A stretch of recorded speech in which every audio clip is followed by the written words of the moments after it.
Одон дор сувгтавтай морил биологчлогчийн хот Монгол бүхийн гайхамшиг нэвтрүүлгийн шинэ дугаар эхэлж байна. Энэхүү нэвтрүүлгийг хөтлөгч ганц бүх бидэнд бэлтгэн хүргэдэг. Өнөөдрийн дугаарыг аюулгүй байдлын төлөө хамтдаа ураатай Forward Motors болон Одон дор сувгийн алтан гишүүд ивент итгэж байгаа. Нэвтрүүлэг та бүхэнд YouTube-ийн Одон дор сувгаар болон NTV телевизээр 83.3 170 столгоны Одон радиогоор хүрч байна. За өдрийн мэнд ганашаа. За өдрийн мэнд хүргэе. За өнөөдөр Монголын үндэсний бүхийн түүхэнд босоо гэхэр чи ер нь босоо авраг гэл тэгэхээр чи ямар ч спортын төрөл дээр те өөрөөсөө босоо авраган штэ те босоо гэдэг нь тэр нэр чинь бол дийлдэшгүй хүчтэй гэдгийг хэлээд нь штэ. Тэрнтэй адилхан манай Монголын үндэсний бүхийн маань түүхэнд босоо хэмээн ард түмнээсээ хочлогдож дуудагдаж нэрлэгдсэн те 3 хүн байд юм байна л да. Нэг нь болохоор босоо самдан авраг. Самдаа авраг гэж бол босоо авраг гэдэг юм байна. Дээрээс нь босоо шагдар арслан мөн өнөөдрийн бид бүхний ярих гэж байгаа босоо банзар арслан гэж ийм 3 хүн байт юм байна. За банзар арслангийн хувьд болохоор Баясхын банзар гэдэг. За Баясхын банзар нь хуучнаар Сайн Ноёнхан аймгийн Мэргэн гүний хошуу буюу одоогийн Хөвсгөл аймгийн Аршаант сум гинэ. За 1898 онд түн төрсөн гэж байгаа. За тэгвэл Банзар Арслангийн талаар маш олон сурвалж дээр Архангай аймгийн Өлзий цум гэж бичигдсэн байдаг гин. За ер нь бол албан ёсоор бол Архангай аймгийн Өлзий цумын харьяат улсын арслан Банзар гэж нэг явдаг. Солоод дуудуулахдаа тийм ингэж явдаг гэсэн үг. 1932 оны боцлогоор нутгаасаа гарч Архангай аймаг руу нүүж ирсэн ч гэж яриа байдаг. Нөгөө боцлогч Хөвсгөлийн Аршаантаас эхэлсэн гэж яригддаг шүү дээ тийм. Эдгээр яриануудын үнэн худлыг нь одоо бол хэдүүлээ нотлох боломжгүй. Тэгэхээр ерөнхийдөө бол гаралн тэндээс гэдэг ч гэсэн өөрөө бол албан ёсоор дуудуулахдаа ингэж дуудуулдаг байх нэ. За Банзар Арслангийн нагц эгч нь шүү дээ тий. Энэ бөхчүүдийн маань ээж эгчтэй ер нь эмгтэй талаасаа нэг бярмэр юмуд нэг гарч ирээд байдаг шүү дээ намдар дээр. Тэгсэн чинь Банзар Арслангийн нагц эгч нь их хүчтэй хүн байсан гэж байгаа. Ер нь бол тэр эмгтэй өөрийнхөө барьж унахж байгаа морио заяа. Уурахтаа уурахгүй аль нь ч байсан бариад авдаг. Дэлэн дээрээс нь шилтээд л авах нь шүү дээ тий. Нэг бол уурлаач юм барьдаг байх нь. Үе тэнгийнхээ ирчүүдийн өргөж даахгүй байгаа юмыг юмн чимнээ бодохгүй өргөөд явчихдаг. Тийм хүч чадалтай малчин эмхтэй байсан гэж байгаа. Банзаргаа бол өөрөө адуу мал маллах дуртай, аян жин тээж хар бор ажиллаар хүч тэнхээ сууж явсан ир. Нутгийн хөгсчүүд Банзарыг өндөр нуруутай, өргөн зээжтэй, хүчтэй юм тий сайн бүх болно гэж ярилцах болж. За Банзаргаа өөрөө энэ тухайгаа ярихдаа ер нь нэг баг багадахтай юм шиг байгаа. Надад нэг л хүч ороод байгаа юм шиг бодогдоод болцсон гэж байгаа. Манайд манайх нилээн хэдэн үхэртэй байдаг байсан. Нэг орой тэнгэр муудаад хэдэн үхрээ хашаанд нь хийгэж ээж хэлж чинь. Тэгээ хашаанд хийх санаатай явж исэн чинь нэг том шар маань хашаа тойрон зүхтаад байхаар нь хашиж байгаад сүүлнээс нь бариад авсан гэж байгаа. Том шар шүү дээ. Тэгээ татсан чинь нөгөө үхрийн бүкс нь юу юугүй илгэн дээр нь хөрөөд ирсэн гинэ. Татсан чинь. Тэгэхэд л би энэ хэрийн хүний хөлийг татаад ирэх юм байна гэж бодоод өөртөө барилдах урам зориг орж исэн гэж байгаа. Тэр зунаа 19-тэй байсан баг гэж байгаа. За Ингийн даншгийн нааданд барилдахаар очиход том бөхчүүд барилдахаар ирсэн байла. Над чиг нарийнхан өндөр нуруутай хүн бараг байхгүй шхан байла. Тэр үед Вандан авраг энэ чинь халахын домогт авраг Вандан авраг шүү дээ. Вандан авраг хайсандаа Бат цагаан зан давг гэдээ олон сайн бөхчүүд барилдаж ирсэн юм. Тэдэнтэй барилдсаар шүвгийн дөрөвт нь би үлдсэн. Вандан авраг намайг амлан авлаа. Вандангой надаас бараг нэг үе ах. Нэг үе ихэж баг 12 байх гэдэг шүү дээ тий. Би санаанд орлого цэрүү бариутан готлаа докторат хөтөлсөн чинь Вандангой сөхөрцөн. Тэгээд би үзүр булаатлахаар үлдсэн юм. Ингэж би 19 наснда анх удаа наадан зодоглож үзүүлсэн маань энэ юм а гэж бичүүлдээсэн баг. Тэгэхээр чин өөрөө 19 төхөр чин Вандан аваргын хувьд болох 30 гаруй настай байх гэдэг шүү дээ. Тэгэхээр чин 30 гаруй настай үндэсний бүхийн Вандан аварга цуут аварга бол Эльбертал байгаа үе нь баг. Тэгээд тэр үед манай 19 настай хүү татаад л шөгийн дөрөв тэр аваргыг суулгаж ээжтэй. Харин өөрийнхөө хэрэг хүчтэйг юу мэддэггүй гэж. Мэддэггүй байгаа тий. Гэтэл маш хүчтэй тийм хүү байсан байгаа байхгүй. Тэр шар татаад наашлцсан гэдэг нь наашлж байгаа нь гайх чинь гэдэг чинь хүүшээ би чи ийм хүчтэй юм уу гэж өөрөө бодсон байгаа нь шүү дээ. Тийм. Тэгэл нутгийнхан ажаал хараад ерөн сайн бүх болохоор ингэж хэлж байсан юм шиг байна.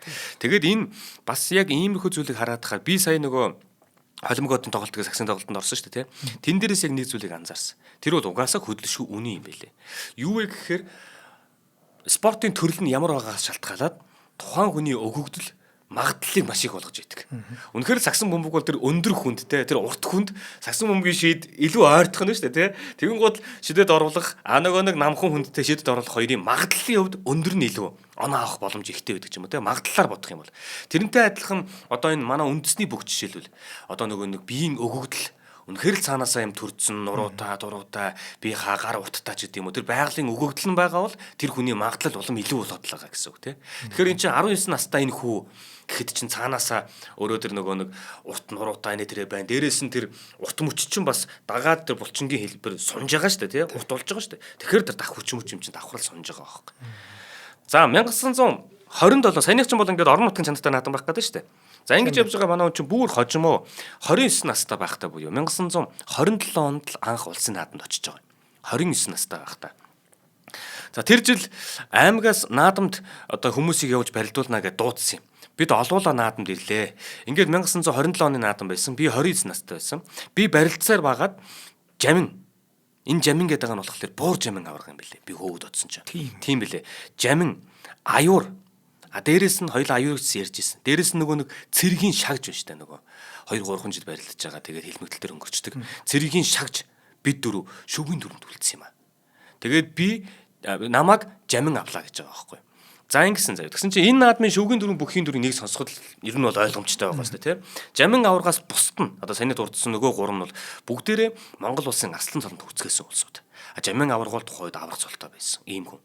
Тэгэхдээ бүгд 10 дав төрүүлж арслан цол хүчгээсэн бүхчүүд гэж байгаа байхгүй. Нөгөө 3 нэхэд л. Аврагын ирэмттэй арслангууд гэж ойлгож болно. Ер нь бол одоогийн дүрмээр ярих юм бол бүгдээрээ аврах цолны бослыг хангацсан ийм улсуудаа гэсэн үг. За энэ шүгэн дүрм дээр нь ийм хүмүүс үлдэж 1927 наадам дээр. За аюур шагж хоёр хоорондоо барилдсан гинэ. За тэр хоёрын таараа тэгээ нөгөө нэг жамин чин болохоор банзарыг авч байгаа байхгүй. Тэгээ аюур шагж хоёр нь хоорондоо барилдсан. Тэгсэн чинь аюур шагжийг хаяад тэгсэн чинь намайг жамин хаяад жамин аюурыг хаяж хоёр дахь удаага төрүүлж би улсын заан цолонд хүрсэн гэж байгаа. Тэгэхээр шүгэн дөрөв дээр манай унсан байх нь тий. Тэгээд жамин аврах тэр үед буур жамин аврах төрүүлж байгаа байхгүй 1927 оны наадам. За тэгээ 28 онд нь барилдаагүй. Тэгээ 29 онд нь дахиад улсын наадамд ирсэн байгаа. За 29 онд нь барилдахад байна шүү дээ тий. Улсын заан цолд ирж штэ. Ингээд барилдахаар ирсэн чинь тэр наадамд буюу 1929 оны наадмаар 1000 бүх барилдсан юм байна. За зарим их сурвалж дээр бол 600 бүх барилдсан гэж тэмдэглэсэн байт юм байна.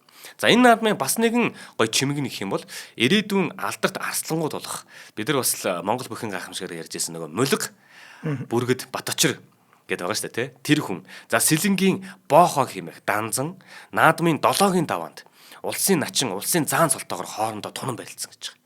За энэ бол ирээдүйн нөгөө нэг том алдарт арслангууд байхгүй. Тэгсэн чинь эдгээр болохоор ийм начин заан цолтой байж байгаа 7-гийн даваанд хоорондоо таарч. За энэ барилдааны талаар одоо үзсэн харсан хүмүүс дундаас Монгол улсын заан Гомбо давг гэж хүн байгаа. За энэ хүн тэр барилдааныг үзчихэд ингэсэн гэж. Мулиг бүргэд Баточир Сэлэнгийн боохоо данзан 2 1929 оны баяр наадмаар 7-гийн даваанд тунаж үлдэж барилдсан зүрх шимширмээр санагдсан. Нар жаргах төгссөн, оройхон болсон үйсэн. Тэр хоёрын барилдааныг хаасан наадамчин олон сүрдмээр маш ширүүн болж хөлөөр нэрчлэн боссон тоос тэр хоёрыг үе харагдахгүй болгож байлаа. Гэл барилдаал ингэхэд шороо босоод ахна л да. Тэгэхэд нөгөө хоёр бүх нь харагдахааргүй болж ийн хэмжээний ийм юм болж байна гэж. Тэгтэл дахиад л тоос эргээд явчлаа. Хин хайж байгаа юм болдоо гэж гайхаад сутал Баточир хоошоо дэвээд ирэхэд данзан тахимаа өгч байгаа харагдлаа гэж. Хүчтэй хоёр бүх төргөн шуурхай барилдах мөнч гайхамшигтай сайхан байдаг юм билээ гэсэн. За тэгэхээр энэ барилдаан бол үнэхээр хурц ширүүн болж начин цолтой мулиг бүргэдэн давж улсын заан цол хүртсэн. Даваад улсын заан цол хүртсэн ийм барилдаан болж ирсэн. За ийм л одоо ийм газрын хүчтэнгүүд цугларсан энэ 29 оны наадам дээр манай банзар барилдаж явж байгаа. Энэ наадмын хүчит бүхийн барилдааны шүвгийн дөрөв тодорхойд нөгөө айхтар вандан авраг. Дээрээс нь манай банзар мөн лунда тэгээд дээрэс нь цэргийн шагж энэ дөрөв үлдчихэж байгаа. За цэргийн шагжийн хувьд ч болохоор сая 27 оны наадам дээр бас гарч ирсэн шүү дээ тий. Тэн дээр болохоор шүвгийн дөрөв дээр явчихж байгааз тий. Тэгэнгүүт нөгөө нэг цэргийн шагж нэг юм 3 удаа наадамд барилдаад тэгээд нэг удаа шүвгийн дөрөв дээр яваад нэг удаа үзүүлээд тэгээд нэг удаа төрүүлээд байхгүй болсон шүү дээ энэ шагж гэдэг хүн чинь. Тэгтэл яг энэ хүнтэй тэгээд дээрэс нь Мулиг Баточир гэдэг шүү дээ тий. Энэ гуруулаа яг нэг үеийн бөхчүүд. Яг тэгээд нэг үед хамтдаа гарч ирсэн. Тэгээд сая энэ 29 оны наадам 27 оны наадамд дуртагдаад байгаа зү. За тэгсэн чинь энэ 29 оны наадмын шүвгийн дөрөв дээр энэ дөрвөн бүх үлдэхэд банзар вандан авраг тэгээ манай банзар лунда шагж дөрөв үлдсэн байгаа. За тэгсэн чинь Лундаа гэдэг нь болохоор Лундаа Арслан гэж үнэлтэй. За энийг одоо манай үзэг сонсогч нар маань мэдж байгаа. Зарим нь мэддэг бах. Монголын анхны одоо уран сайхны кино болох Монгол хүү гэж кино байдаг та. Тэр кинонд тоглодог том биетэй, том гэдэстэй тэр бүхийг Лундаа гэдэг. За тэгсэн чинь шагж болохоор Вандан аврагыг давсан юм байна. Вандан авраг чинь өмнөх наадам дээр чинь болохоор 27 оны наадам дээр чинь болохоор яалаа да. Тэгээ 27 оны наадам биш. Ерөн зөвөр Вандан авраг чинь шагжийг аваад тэгсэн чинь шагжинд авчиж байгаа байхгүй. За ингээд үзүү төрөнд шагж үлдчихэж байгаа. Нөгөө банзар Лундаа зааныг авсан. За тэгээд банзаранд аваад үзүү төрөн дээр гараад ирж байгаа. Ингээд үзүү төрөн дээр цэргийн шагж банзар хоёр заан хоёр ингээ гараад ирж байгаа байхгүй. За ингэсэн. За тэгсэн чинь Лундаа болохоор банзаргаа болох өөрөө гэж байгаа. Лундаагаа болохоор надаас 10 гаруй баха. Тэгтээ арай үе мултарчаагүй байх л та. Биеэр бол их том бүх байсан. Гар дээрээ цохоод дугтарсан чинь яваад өгцсөн. Наадам өнгөрсний дараа Лундаагаа хөгшин хүнийг алхах төглөө ямар чанга хавья гэж хэлээд инээж байсан гэж байгаа. Түүний хэлдэг нь үнний ортой. Жин ихтэй хүн болохоор зөөлөн унд гүлдээ гэж байгаа байхгүй. Жин ихтэй бол унагтаацсандаа бас хүчтэй унд юм байна. Энэ барилдааныхаа талаар одоо энэ Банзар Арслан маань ярихдаа за шагж бит хоёр үзүү төрөв булаалцах барилдаанд шагж миний доогуур гүйлээ. Би дагуулаад дугтартал дагаад хөл ороохоор нь тонгорлоо гэж байгаа.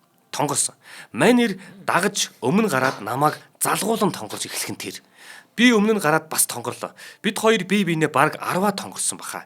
Би зүүн гараараа түүний зүүн хөлийг дотор талаас нь суйлаад хайсан юм аа. Мөн ч халгаатай бүх байсан шүү гэж шагжийн талаад урссан байна. Тэгээ бид нар нөгөө нэг цэргийн шагж гэх нэвтрүүлгийг хийж яхад тэрэн дээр бас гардаг ш. Яг энэ 1929 оны наадам. Хоорондоо хит тонгорлож жагаад унчлаа гэдэг. Тэгээ шагж чинь нэг үзүүрлэж байгаа байхгүй. Үзүүрлэхэд нь банзар түүнийг давж одоо төрүүлсэн байх нь байна. Тийм байна. За ингээд шагжийг орхин төрүүлж Монгол улсын Арслан цол хүрсэн юм аа би гэж энэ хүнд урссан байдаг. За завхны шагжийг 2 жил дараалан үзүүрлсэн ч Арслан цолыг олгосонгүй. Ардын өвсгөлийн 6 жилийн баяр наадмаар 8 давж их шүүгт хурч улсын заан цол хүртэж ардын өвсгөлийн 7 жилийн баяр наадмаар 9 давж үзүүрлсэн Завхан аймгийн Тосон зөнгөл сумын харьяат цэргийн хэмээх шагж зааныг энэ жилийн баяр наадмаар 9 давж 2 дахь жилийн үзүүрлэхэд нь улсын Арслан цол олгоогүйгээс үзэхэд тэр үед зөвхөн төрүүлсэн бүхэд улсын Арслан гэдэг цол олгодог хатуу журам мөрдөгдөг байсан байж магадгүй юм аа гэж байгаа юм. Шагч гэсэндээ үнэхээр одоо цуута бүх байсан уу байсан. Манай банзарч гэсэндээ үнэхээр цуута түүнийг дийлээд гарч ирнэ гэдэг чинь улам л бас эртээ бэрта бүгчүүдийн маань нэг. Тэгээд ингээд ямар ч 2 удаа үзүүлэхэд нь шагжд бол одоо заан цол орол үлдээсэн байгаа. За нөгөө Лундаа Арслан гэдэг шүү дээ. Тэр хүний талаар бяцхан яриаг хоёлоо хөргчээд тэгээ хоёул хамтран хэлж ярьчээ. За Лундаа Арслан болохоор ингэсэн. Нөгөө кинон тоглосон гэдэг шүү дээ тий. Энэ анхны тохиолдол. Манай бөхчүүдийн кинон тоглож байгаа анхны тохиолдол юм байна. Лундаа Арслан бүхийн барилдааныг өөрөө бас нөгөө нэг юм үнэн чодрог явуулахыг ихэд дэмждэг хүн байхгүй юу. Тэгэл хуурмаг барилдах явдалтай эвлэрэлдэггүй. Ийм сайхан онцлогтой чанартай бүх байсан гэдэг. Одоо худлаагаас онж өгөх мөх гэдэг тийм юм бол үздэггүй ийм бүх байхгүй юу. Тэгээд Монгол хүү гэдэг кино тоглуулахаар болж байгаа. Тэгсэн чинь өөрөөсөө хамаагүй жижиг нөхөрт унж байгаагаар зураг авахулах гинэ. Тэгээд ийм зураг авахулах болсон чинь нөгөө чи их доромжхон байна гин. Тэгснэ нөгөө нэг хүмүүс нь киногоо тайлбарлаа те. Энд чи ийм кино гэдэг юм ший гэдэг юм аа. Энд дэр чи ингэх юм аа. Та ингээд унаад өгөх юм бол танд ингээд шагналын мөнгө төгрөг өгөх юм аа нэ гэдэг. Нөгөө хүн чинь Монгол бүхэд худлаагаас онно гэж юм байдгүй юм. Хөдөлдгөө гинэ. Тэгээд яг яс барилдаад намайг хаюул хай гэдэг үргээд исэн юм байна. Тэгсэн чинь найруулагч нар нь за энэ бол нөгөө сүүдэр ший гэдэг юм аа. Та ганц л удаа буугаад өгч. Ганцхан удаа л унах юм байгаа гэд. Тэгтээ тун үнэмшилтэй тоглох хэрэгтэй байна. Энэ манай шин засгийн бодлого юм шүү. Хэрвээ та зөвшөөрөхгүй байх юм бол те төр засгаас те шин засгийн бодлогыг ингэж байгаа гэд зэмлэл хүртгийн шүүнэ дээрээ гэж одоо айлгах, ятгах те ингэсээр хагаад ямар сайн зураг авсан гэж. Удалгүй кино дэлгэцэндээ гарсан. Тэгээд Лундаага киногоо үзчихэд ихэд дургуутс гэдэг. Надад ганцхан удаа л унна гэж хэлсэн мэт л гээд. Би киног гарах болгонд чи унаад байна гэж урлаад байсан гэж. Тэгээ энэ хэсгийг хасуулна, энэ мөнгөө буцааж ав гэж. Одоо нэлээд юм болсон гэж байгаа. Тэгээд өөрөө энэ их том биетэй Берта бүхийн дүр дуулна улсын Арслан Лундаагаа тоглож байгаа шүү дээ тийм Монгол хүү кинонд ч. Тэгсэн чинь түүний араас одоо нөгөө нэг манай кино урлагийнхан ч гэдэм юм уу те тэр хүмүүс манай бөхчүүдийг анзаараад те ер нь бол бөхчүүдийнхээ кинонд тоглол ер нь бол одоо гой дүрээ олох юм байна гэд түүний араас манай улсын заан долгор сүрэнгаа те бушгуугийн үлгэр кинонд дэр нөгөө ээжигээ гэртээ ингээд үүрээд явдаг хэсэг байдаг шүү дээ те тэр энэ дүр тоглож байгаа. За аймгийн Арслан Батторж гэж хүн за Гард магна киноны Далаа цэрэнгийн дүр гэх мэтлээ ингээд манай бөхчүүд дэлгэцэнд бас ингээд орж ирсэн. Ийм байдаг аа. За За хоёул ивент итгэгчид танилцуулъя. За өнөөдрийн дугаарыг аюулгүй байдлын төлөө хамтдаа ураатай Forward Motors ивент итгэж байна. За энэ компани маань Япон автомашины сэлбэг засварын үйлчилгээний салбарт 27 дахь жилдээ хэрэглэгчийн найдвартай түнш болон ажиллаж байгаа. За энэ хугацаанд тэд тууштай хариуцлагатай байдлаар ажилласны үр дүнд Япон улсын нэр хүндтэй 8 корпорацийн аль бие усны дистрибьютор болсон байгаа. За Японууд бол мэдээж хариуцлагатай найдвартай тийм хүмүүстэй л хамтарч ажилладаг. За тэгвэл 8 газартай хамтарна аль бие усны түншинд болно гэдэг бол Forward Motors-ын ямар хариуцлагатай газар вэ гэдгийг бол бэлхнээ илтгэж байгаа. За дэлхийн брэнд бүтээгдэхүүнүүдийг Монголын зах зээлд шууд баталгаатайгаар хүргэж таны автомашин тохирсон сэлбэг найдвартай үйлчлэгийг санал болгож байгаа. За мөн тэд сэлбэг борлуулагчид авто засварын газруудтай хамтран ажиллахад нээлттэй байгаа. Ер нь бол урилга явуулж байгаа тийм ээ. Манайх гүүрэн уулын хэдүүлээ оригинал чанартай авто сэлбэгээр хэрэглэгчтэй хангая гэж байгаа. За Forward Motors-тай холбогдох утасны дугаар бол 7510 Т3-ын чанга хойно тэдний засварын газар офис нь байрлаж байгаа. За баярлалаа. За Forward Motors дээр нэг зүйлийг нэмээд хэлэхэд салбартаа ямар нэгэн юмны ийм эхлэлийг тавьж өгч чиглүүлж идэг ийм хидхэн ийм одоо оюун ухаанд байдлаар тархинууд байдаг шүү дээ тий. Тэдний нэг нь Forward Motors юм. Зүгээр би юуг ингэж холбож хэлэх гээд байна гэхэлэр одоо COP17 гэдэг би өчигдөрхөн л одоо нэлээд судалж харлаа л да. Ер нь бол дэлхийн одоо олон улсын байгаль хамгаалах сан маань ч юм уу тий ингээд хамтраад хийдэг нэг ийм олон улсын төсөл байгаа байхгүй. Энэ ямар газар хийгддэг вэ гэхэлэр одоо газар нутгийнхаа одоо тухайн улсын газар нутгийн одоо хідээс дээш өмнөдийн дийлэнх хувь нь одоо сөлжилтөнд нэрвэгдсэн одоо улс бүс нутгийг сонгож авч COP17 гэдэг дэлхийн хэмжээний төслийг хэрэгжүүлдэг. Энэ нь 2026 онд Аз дэвээс анх удаага Монголд энэ жил зохион байгуулагдах юм байна. 2026 онд. Тэгсэн чинь энэ бол нэг одоо баярлаад ахаар зүйл биш л дээ. Яаж юм гэхэлэр Монгол улсын нийт газар нутгийн 77 орчим хувь нь цөлжилтөнд нэрвэгдсэн буюу одоо цөлжилт гэдэг зүйл одоо дамгаалж эхэлсэн ба шүү дээ 77% гэвод одоо бид нар одохгүй тэр нөгөө нэг гой сайхан уул ус мод одоо юу гэдэг мод те унуур гэдэг юм уу энэ зүйлсүүд маань багасах гээд байгаа байхгүй энэ маш том аюул тулгарч байгаа учраас л дэлхийн байгаль хамгаалах олон улсын нийгэмлэгүүд хамтраад COP17 гэдэг төслийг Монголд хийхээр болж байгаа юм. Гэтэл нөгөө нэг суурьшмал соёл иргэншил гэдэг зүйл чинь өөрөө эрчим хүчээ гаргаж авах гэж дулаанаа гаргаж авах гэж эргэн тойрон байглаасаа тэрийг татдаг. Усыг хөрсний усыг юу гэдгийг тэр хэрэглээг те одоо бүхэл зүйлсийг татж байгаа шүү дээ. Ингэснээрээ суурьшмал соёлын гэршил чинь яваандаа байгалыг идэж үгүй болгоод байгаа юм. Тэгэн гутал би сая яагаад Forward Motors-ийн дээр холбож байгаа юм гэхэлэр нэг сэргээгдэх эрчим хүч гэдэг юм уу те иймэрхүү зүйлээр уул эрчим хүчээ нөхчихвэл зүгээр. Гэтэл одоо хүн болгон ингээд нэг юм төр засгаа хийхийг хүлээгээд л те хэн нэгэн хийх ёстой юм шиг хараа суугаад байна. Гэтэл уул нь хүн болгон хашаанаасаа эхэлчих ёстой юм билээ л те. Тэгэн гутал Forward Motors-ийн одоо энэ Т3-ын одоо ардтал гэж штэ те. Би офстон очсон байхгүй. Маш том хашаатай. Тэгвэл тэнтэлт нь ийм 3 давхар хоол одоо сэлбэг худалдааны нэг офис нь байгаа. Хажуу талдаа ингээд нөгөө зэрэгцээд нэг 10 гаруй машин зэрэг одоо засварлах чадaltaй тийм засварын төвнө байгаа юм. Цаад талдаа болохоор офис гэх дахиад нэг барилга байгаа юм. Тэгээд нэг ийм нарны автом худалдаалдаг ийм хэсэг байгаа байхгүй. Тэгснэ тэр том хашаага тэр чигт нь нөгөө нарны эрчим хүчээр хангаж байгаа байхгүй. Өөрсдөө нарны эрчим хүч. Тэгээд Орсон чинь засварын төмөвийнх нь тог хэрэглэн бүгд нарны автангаар ажиллаж байгаа. Болдсон шүү дээ гэдэг. Бидэрт илүү тог гардаг. Тэр илүү тогоо бид нар Т3 руугаа гэдэг юм уу те ийшээгээ Монгол улстай өгдөг гэж байгаа байхгүй. Наач ямар гоё юм бэ? Тий, ийм л байх ёстой байхгүй юу? Засварын төвүүд маань хэрвээ та ингээд энэ нутагт энэ газар шорон дээр төрөөд энд амьдраад өөрсдийнхөө амьдралыг энэ нутагтаа залгуулж яваал бол өөрөө хариуцлага хүлээх хэрэгтэй эргүүлээд. Тэр нөгөө саарл усаа яах юм гэдэг тэр зүйл дээр анхаарах хэрэгтэй. Нэг саарл усны төлөв яригдангууд улс бидрийг нэг татвараар гэдэг юм уу иймэрхүү юмар бидрийг л ингэж хийж бодхоосоо илүү тэр саарл ус чинь эргүүлээд автомашин угаалагч гэдэг юм уу те хэрвээ болдог бол боловсруулад ногоо усалдаг ч юм уу ийм юмд зарцуулагдана гэдэг бол таны хэвстэй хариуцлага шүү. Энийг хилүүлдэхгүйгээр ухамсарлцсан хүмүүс чинь Forward Motors байгаа байхгүй. Тэгээ ер нь манайтай хамтраад байгаа шалтгаан нь одоо бид нар ганцаараа ийм аюулгүй байдлын төлөө яг хүмүүсийнхаа найдвартай сэлбэгийн төлөө явмааргүй байна. Монгол орны өнцөг боломжтой байгаа автосрын төвүүд маань бидэртэй хамтраад ажиллаач. Биднэрт сайн сэлбэгийг нь бид нар тэр улсаас нь хэдэн мянган долларыг нь төлөөд дистрибьюторыг нь аваад бидэрт ингээд байна. Энийг хэдүүлээ хамтдаа хүн болгондоо хүргэе. Та аваад худалдаал тэрэндээ засвар үйлчлэгээ хий. Бид нар зүгээр түгээлтийн юм аа л хийе. Ийм л юм ярьж байгаа газар байхгүй. За баярлалаа. За баярлалаа Forward Motors тоо. За ингээд Баясгын Банзар хэмээх босон Арслан маань 1929 онд төрүүлээд Арслан гэдэг цолондоо хүрлээ. За тэгээд тухайн үед төрүүлж байгаа хүн нь бол цэргийн шагж гэдэг үзүүлээд үлдэж байгаа хүн нь шагж байх гэдэг шүү дээ. За 1930 оны наадам. За тэгээд өмнөх жилийн шинэ Арслан төрсөн шинэ Арслангаас энэ жил яах бол гэж нутгийн олонч тэр Монгол түмэн маньсан харж байгаа. За тэгээд түүнтэй бас хүчтэй өсөлдсөн хэд хэдэн арслангууд байна, аваргууд байна. Тэгэхээр 30 оны наадам бол бас л их анхаар татж байгаа наадам. За 30 оны улсын баяр наадмаар бол 864 бүх зотголсон гинэ. Тэгсэн чинь цолны ирэмбэр шүү дээ, тэ. Шагж 9-ийн даваанд гараад ирсэн. За тэгсэн чинь 9-ийн даваанд шөвгийн дөрөвт үлдээд шинээр заан цолны болцол биелүүлсэн мөнгөн мортын чимдийг амлан авч байгаа. Нөгөө шагжчин шөвгийн дөрөвдөө гараад ирсэн. Тэгээд нөгөө мөнгөн мортын чимд чинь бол сүүл арслан болж байгаа шүү дээ. Тэгээд мөнгөн мортын чимдийг амлан аваад шагж нь хайж байгаа. Тэгэхэд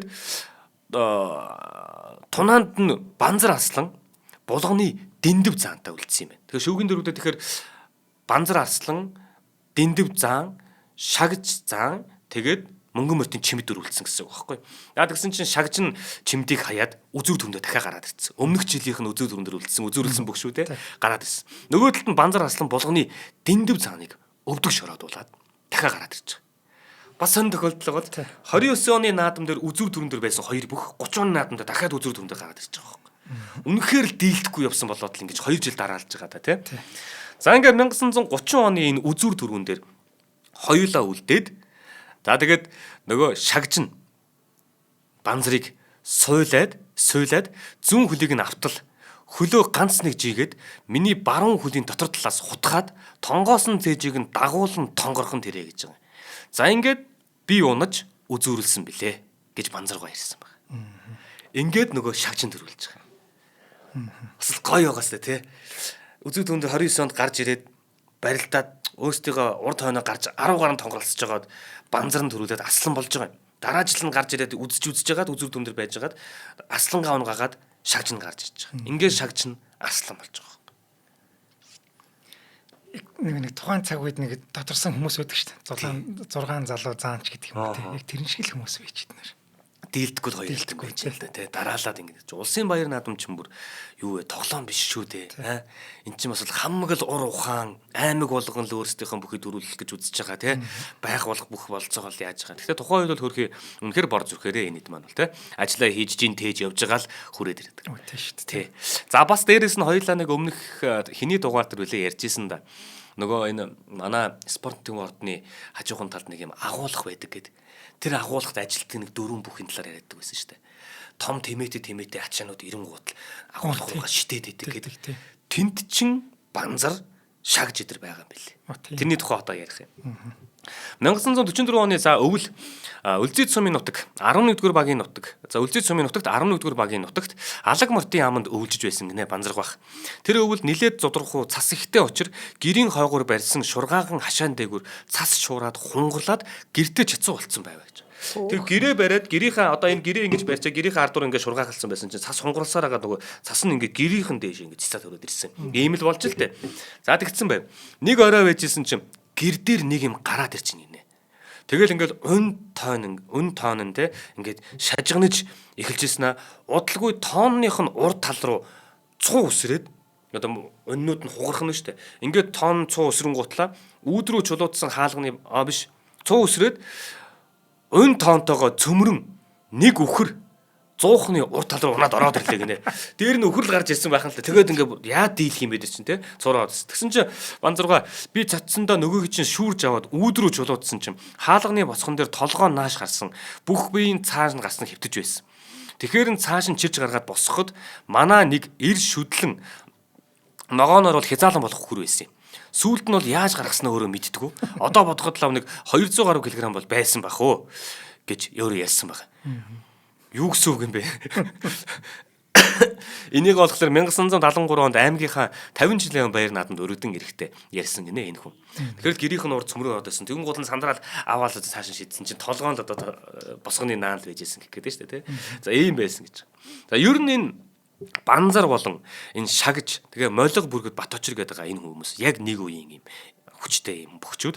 Тэд нар наадмын талбайд хамт барилдаж байсаас гадна нөгөө хөдөлмөрийн талбарт цуг ажиллаж исэн гэж байгаа. За энэ нь бол нөгөө 30-аад оны үед Улаанбаатар хотноо Гайлын хороо гэж Аян жингийн элдэг бараа хураас нэгэн айхтар газар байсан юм аа.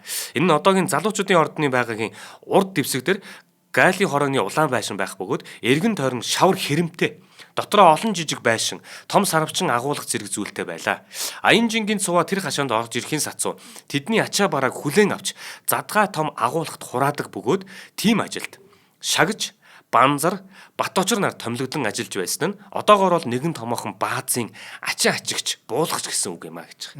За тэд том томоороо тэм болгож боосон барааг шүүрэн авч агуулгын дотор дээш нь үе үеэр нь шидлэн хурааж байдаг гэсэн. Тэмээний тэнг олон давхар хураасан бараан дээр давж чулуудж байхын харсан Аян жингийн буюу тэр үеийн хүмүүс ихэд гайхаж магтах бөгөөд Гайлын хорооны том хашааны гол хаалганы сахиулаар дэлхийд ч өндөрт тооцогддог далай чонхор вангийн өндөр гонгор гэх байсан бүр зөгцсөн юм шиг харагддаг байсан. Тухайн үеийн хүмүүс дуусж байгаа. Тэгэхээр одоо ингээд тэмээн дээр ачаа тэгээд ирэх нэг. Тэмээний чи хоёр талд ингээд чингэлэхтэй том ачаа өгдөг шүү дээ, тэ. Тэдрийг ирээд буулгах.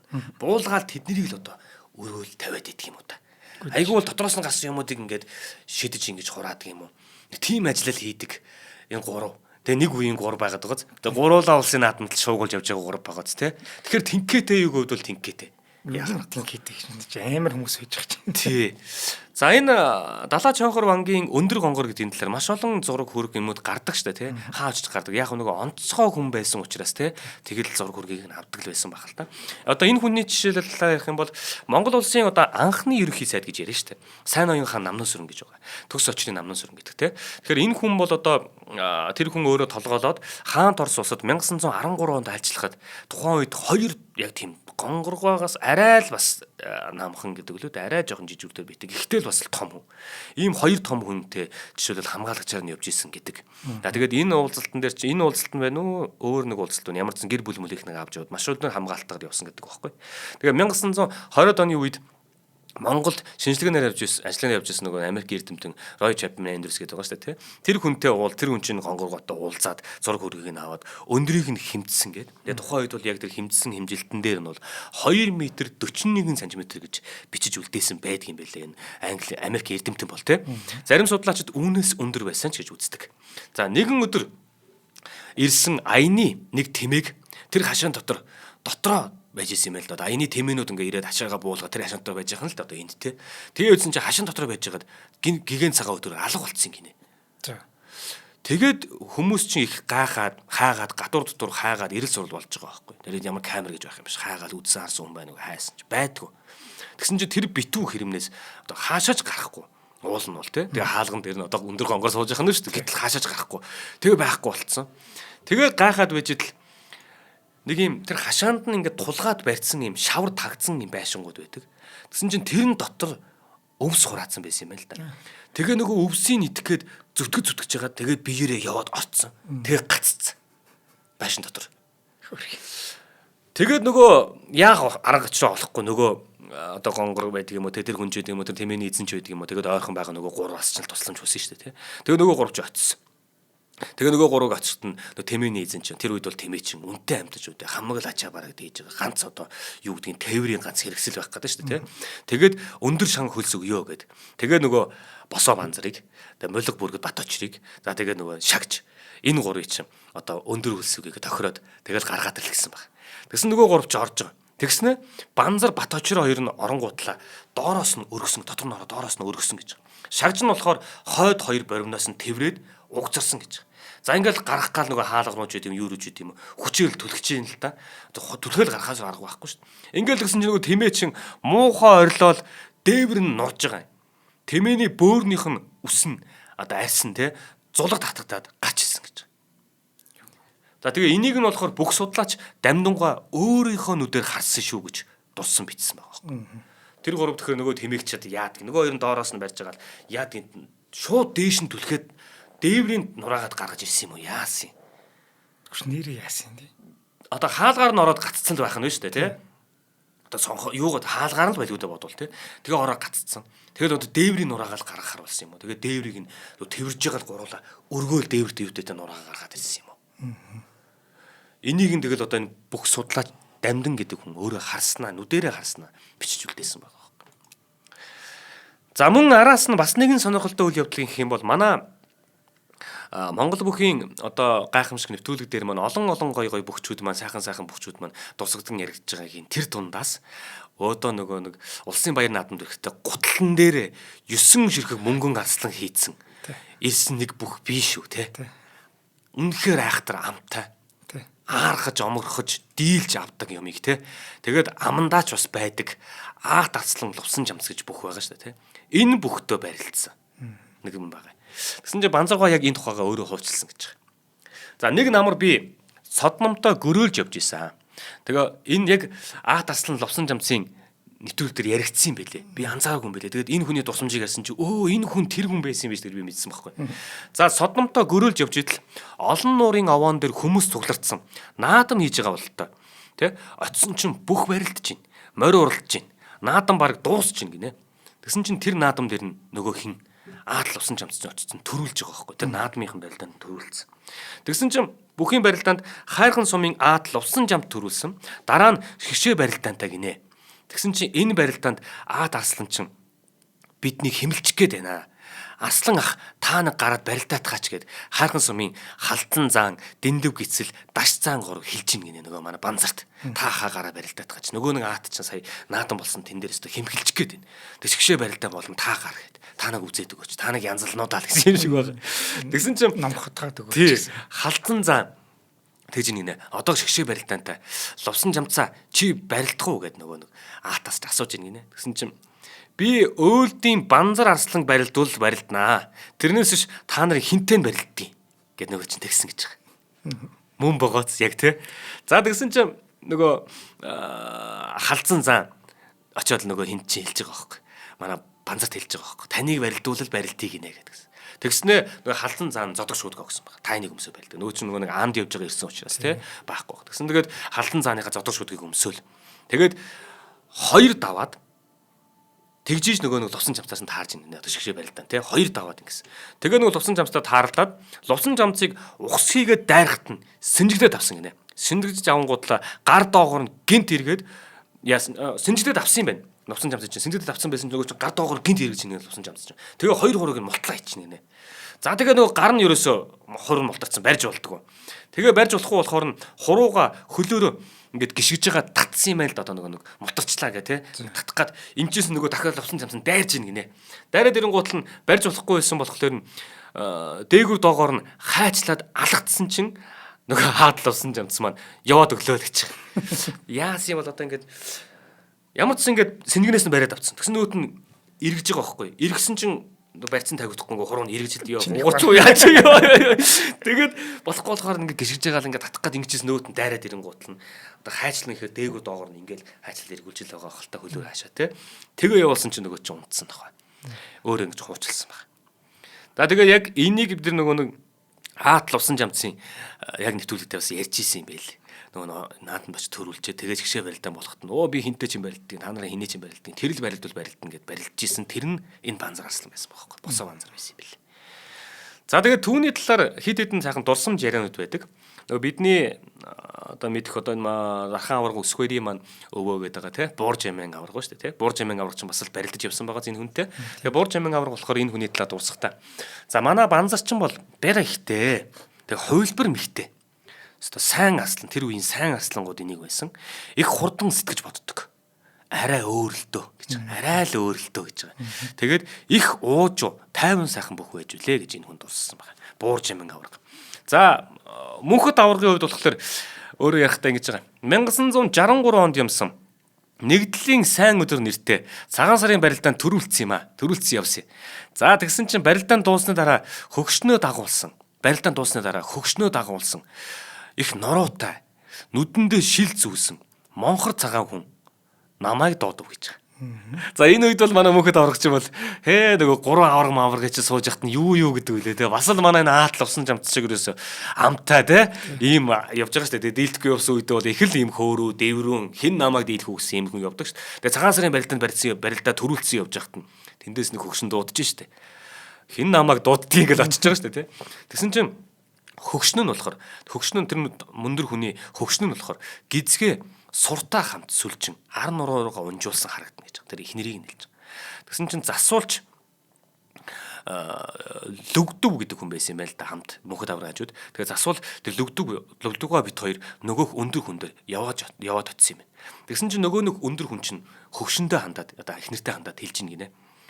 Миний нөгөө шагаа хуугийн нөгөө бүх болно гэдэг хүү чинь энэ шүү дээ гэж эхнэртэй хэлж байгаа. За. Тэгэхээр шагаа хүүгийн гэдэг нь болохоор жигжид тухайг хэлээд байгаа юм байлээ. Тэгэхээр жигждийн гэдэг жигждийгаа болохоор шагаа хүү гэж хэлж штэ тий. Жигжид тухайг хэлээд байгаа. Тэгэхээр жигждийн нөгөө бүх болно гэдээсэн хүү чинь энэ штэ гэхээр эхнэртэй мөнхөд аваргын талаар тий эхнэртэй хоёрт нь ярьжсэн бол таарах гэдэг байгаа байхгүй юу? Таньсан гэдэг юм уу тий мэдчихсэн энэ хүний бүх болно сайн бүх болно гэдгийг мэдчихсэн гэдэг. Тэгээд би өндөр цагаан хүнийг огт танихгүй юм байна гэд мөнхөд авдаг гэж байгаа.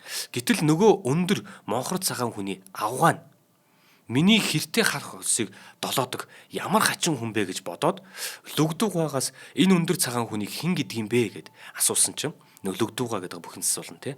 Энэ хүн чинь шагж банзар гэдэг хоёр аслангийн чинь нэг нөгөө босоо банзар гэдэг чинь штэ гэж хэлж өгч ирсэн юм аа.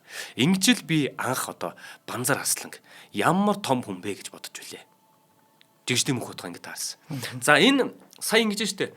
Яриан унтных ойлгомжгүй. Миний хэртэй хар улсыг долоож ийн гэж штэ тий. Яг ингэдэг. Манай одоо морь шинжээч хуучны мундаг одоо ахмад уяач нар тий. Ингээд улсын наадамч бай, аймгийн наадамч одоо том наадамч бай ингээд их нас ч юм азрах ч юм морьд уралдах жахад ингээд морьд гарахаас өмнө одоо тэр зурхаа дээр ингээд нэг юм хурд хийлэж мэлгээд ингээд жоохон биеийг ингээд тавируулаад чангалж мангалдаг байхгүй. Тэгээ жоохон хөлөргөж байгаа. Энэ дундаас тэр жилийн азарган төрүүлэх азаргыг хөлсөөр нараад байдаг. Тийм үү. Тий. Тэр нэг юм бүр нэг юм гялтаагаар бүр алтан шаргал өнгө бууцсан айтаг имээр тийм гоё хөлстэй болцсон байдаг гэж юм яриануч бас байдаг байхгүй. Тэгээ хөлсийг нь хараад хуучны тэр мундаг уяас нар чаа. За энэ жилийн улсын наадмын түрүү азарга тэр их насны одоо морьдоос тэр төрүүлнэ гэдгийг энэ тэр хөлсөөр нь тэр уяаш нар чи хоорондоо ярьж байгаа мэдсэн байдаг л. Тэгэл ер нь л тэр нь л төрүүлж ирдэг. Тийм хөлсөөр шинждэг нэг тийм уяаш нар байдаг. Түүнтэй адилхан манай энэ бөхчүүд хуучны мундаг бүх таньдаг хүмүүс маань тэр хөлсөөр нь бас хардаг. Тэгээ одоо нөгөө нэг бас зарим түүхэндээ хоёлоо урд нь ярьж л байсан. Нөгөө нэг ингээ барилдаад ингээ юу гэдгийг даншиг маншигдаад улсын наадам болоогүй байхад те тэр нөгөө нэг юм аймгийн наадамад нь барилдаж байгаа бүхчүүдийг харж агаад одоо эхнэрүүд нь ч гэдэг юм уу тэр мундаг бүх таньдаг хөгш ахмадууд маань те тэд нар маань гэж харж ирсэн аа. Өө чи энэ жилийн наадмын төрөө авах бүхт унчлаач те гэж хэлж байгаа эдэр чинь хөлсөөр нь таниад байдаг байхгүй. Тэгээд энэ эхнэр нь те хөлсийг нь аваад долоож үзэж байгаа. Тэгэд нөгөө нөхөр нь миний нөгөө яриад байдаг шагаа хүүгийн бүх болно гэдэг хүү чи энэ штэ гэж байгааз тэгэхэд нөгөө мөнхөд аврах чинь одоо энэ цагаан сарын барилдаанд төрүүлж 63 он те өөрөө чинь 60 хэдэн он билээд улсын наадамд бас төрүүлж байгаа. Тэгэхээр үнэхээр л цуутаа авраг үүнийг энэ хүмүүс аль хэдийн таньдсан хартсан ярьж идэг байж гэж бодсон шүү би. За бүх судлаач Лавгсүрэн гэж хүн 1959 оны улсын баяр наадамд улсад 3 төрүүлээд байсан Дамдан аваргын барилдааныг харж суусан улсын арслан босоо хэмээх банзарга уулга алтан хэлсэн гэж байгаа. Юу гэж хэлсэн бэ гэхээр энэ Дамдангийн бие төрөх барилдаан манай нөгөө шагчаас ялах юм юр алга. Их мэхтэй хүнийг аргалахад ийм мэхтэй хүнийг аргалахад хэцүү шүү дээ. Шагч чинь түргэн гавшгаа барилдаантай 4 талдаа ноцтолтоонд мөн чалгаатай бүх байсан юм да гэж дуусчихсан гэдэг. Яагаад энэ шагжийн талаар дусаад байна гэхээр үнэхээр л энэ шагж тэр молго бүргэд бат очор те тэгээд энэ босоо банзар аслан гэдэг чинь нэг үеийн 3 тэгээд шагжин тэр 32-ны одоо бослого нэтэр юм а те хилмигдээд ингээд алуулсан. Тэгээд энэ хойно үлдсэн хүн нь тухайн үед байсан өөртөө энд тэнцүү үзэж явсан тэр хүмүүсэл дусаж хожим нь хүртэл те шагж гэдэг чинь ийм хүн байсан шүү гэдгийг тэр бүх судлаачийн хажууд албаар тэгээд тэр Монгол бүхийн түүхэнд нь мэдэх үлдээх хүмүүс дунд нь шагжчны ийм хүн байсан шүү гэж үлдээж өгöd байгаа. Давхар тэр мэдэх хүн учраас те. Эсвэл нөгөө нэг яг жинхэнэ тулж ир бираа яг солилцож бязаж явсан хүмүүний үйлдэл ингээд найзынхаа талаар дусаж идэв юм уу те үлдээж байгаа. За босоо хэмээх баясгын банзар арслан ер нь бол улсын баяр наадамд 1927 онд анх ээж барилдаад 7 даваад улсын заан цол хүртсэн.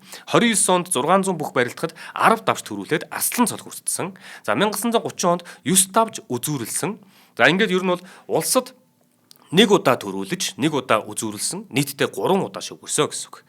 Бэр тэнхээ ихтэй, маш уран, худлан шалмаг барилдаантай, төлөв даруй зантай, жинхэнэ Монгол хэрэг хүн байсан гэдэг. За Банзар Арслан төмөн олондоо босоо хэмээн алдарсан 3 бүхий нэгтэй. 1. Тэрээр харвалж дайрах мэхийг гарамгаа хийдэг, мөн суйлдаг дархан мэхтэй. Улсын баяр наадамд 10 давж төрүүлж байсан домогт бөхөө. Тэгээд төрөний дурдгаар мэдээж Монгол бүхийн түүхэнд бол босоо самдан авраг, босоо шагдар арслан, босоо банзар арслан гэж ийм 3 хүн байдаг. Аргангаа аймгийн Үлзий сумаас төрөн гарсан 3 арслангийн нэрмжит Өөлдийн 3 арслан хэмээх өсвөрийн бөхчүүдийн барилдаан жил бүр нутагт нь болдог. За Өөлдийн 3 арслан гэдэг нь хин гэхлээр босоо банзар арслан байна. Улаан хүзүүд хэмээх дэлэг арслан байгаа. Жалбуугийн чойжил сөрөн гэж арслан байдаг. За энэ 3 арслангийн нэрмжит барилдаан, өсвөрийн барилдаан жил болгон нутагт нь болдог. За арслан маань бол одоо 1956 онд Үлзий сумын Сүхбаатарын туг нэгдэлд малчин болж 1963 он хүртэл мал маллаад түүнээс хойш өндөр насны тэтгэврт байсаар агаад 1979 онд өөд болсон байдаг. За бас сайхан нассан байна. Тий. Энд ч тэгээд наадамд 3 удаа барилдчихв. За нийт барилдсан тоог нь би сүүлд харахад дахиад сүүлд нь хит авсан гэж гарч ирж исэн баха. Би яг тэрийг нь яг тоочноо бид ч орж ирсэнгүй. Тэрнээс биш ер нь бол одоо ингээд нэг юм ер нь бол яг тэр оройд гардаж барилдсан жилүүд нь бол эднэр байна. Тэгэд энэ хугацааныхын жилүүд одоо мэдрээ өмнө л яаж л байсан. Одоо энэ цэргийн шагж гэдэг юм уу, мөнгөн морьтын чимэлж гэдэг юм уу. За саяны ярьж байгаа нь босоо банзарч гэдэг юм уу те. Ингээд энэ бөхчүүд маань одоо шагжчин завхных Төв аймгийн мөнгөн морьтын чимэд байна. Одоо энэ хүн маань Аргангаан гэж явж байна те. Энэ бөхчүүд маань одоогийн Монгол бүхийн дүрм журмаар Баяр наадмын тухай хуулиар харах юм бол энэ хүмүүс нь бүгдээрээ авраг цолтой бөхчүүд юм. Тухайн үедээ одоо ингээд ямар дүрм журамтай байсныг нь те одоо бид харж л байгаа юм ингээд 10 даваа төрүүлээд хид хідэн удаа үзүүлэлтсэн хэрнээсээ Монгол бүхийн түүхэнд арслан гэдэг цолтойгоор бичдэд яваад байгаа маш олон бөхчүүд байгаа. Би удахгүй яг энэ талаар маш сайн судалгаа хийж хагаад үнэхээр үндэсний бүхийн холбоон дээр асуудал нь байдаг юм уу? Баяр наадмын тухай хууль дээрээ, засгийн газар дээрээ ч юм их уул дээр ч юм уу те хаана нь энэ асуудлууд тэгдэд идэх юм. Үр хоочин ч юм уу, нутаг олонч байдаг юм уу те? Үнэхээр өнөөдөр 10 даваа төрүүлсэн авраг болцсон 10 давж төрүүлээд авраг болсон бөхчүүд одоо байж л байдаг шүү дээ. Үнэхээр энэ дүрм журмаараа явъя гэж байгаа бол тэр бүх зүйлээ яг зэгцэл. Авраг авах ёстой бол өгөх ёстой. Нутгийн зан олонч хүсэж байгаа, Монголын ард түмэнч хүсэж байгаа. Тэр нэг яг тэр Баяр наадмын тухай хууль нь хаана гацчаад байдаг юм. Тэрнийхэн талаар би нэлээд судалж хагаад тэг яг энэ одоо астан цолтой аврагын тайны авах ёстой хүмүүсийн нэрийг дурдж хагаад нэг бас юм хийл гэж боддог. За баярлалаа гэнэ. За баярлалаа. За өнөөдрийн дугаарыг маань аюулгүй байдлын төлөө хамтдаа ураатай Ford Motors event итгэлээ. Нэвтрүүлэг маань та бүхэнд YouTube-ийн од өндөр суугаар болон NTV телевиз зам 83.3 107 студионы од өндөр радиогоор хүрлээ. За ганашаа дараагийн дугаараар уулзъя. За баярлалаа.